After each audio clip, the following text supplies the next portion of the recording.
Ngayong araw ay pupunta kami doon sa Kinawayan sa bahay nila Daday Verdin, ang asawa nitong driver ko. Actually, sumama lang ako dahil ako yung maghahawak doon sa baboy. Baboy na mga lechon, pwede nang i-lechon biik, ganun. O di ba kasi mahirap naman pag walang humawak doon sa biik at itali. At syempre kawawa naman. O di ba tama naman ako.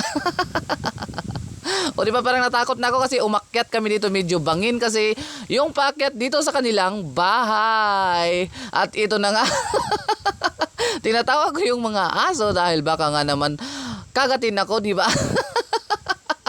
Mahirap na, kailangan nating amu-amuhin. Nakangiti-ngiti lang yan pero natakot na yan sa aso.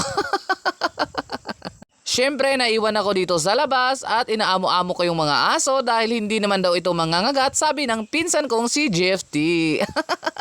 At ito nga, naglakad na nga ako dahil kampante naman na ako na parang hindi naman mangangagat yung mga aso dahil nga kumakaway-kaway yung mga buntot. Kasi ang ibig sabihin nun is hindi sila nagagalit sa akin. At syempre, palatandaan na mababait sila yata. Ang mahirap nun pag ngumisi. Yung dumating nga pala kanina ay ang tatay ni Daday Verdin. Yang nakikita nyo naman ay yun ang kanilang harapan ng kanilang bahay. Kaya medyo lumaki yung mata ko kanina. At ayun na nga, kukunin na namin yung baboy o pupunta kami doon sa kulungan ng baboy. At ito na nga, hindi ko na yun na video at ito na nga yung baboy nakasilid na sa sako. At syempre, para hindi naman kawawa yung baboy, ay nilagyan namin yan ng balat ng saging doon sa loob. At saka nilagyan ng mga butas para hindi siya masuffocate. Heto na guys, nandito na kami sa Malatab. Dito na ang magiging bagong tirahan ng biik.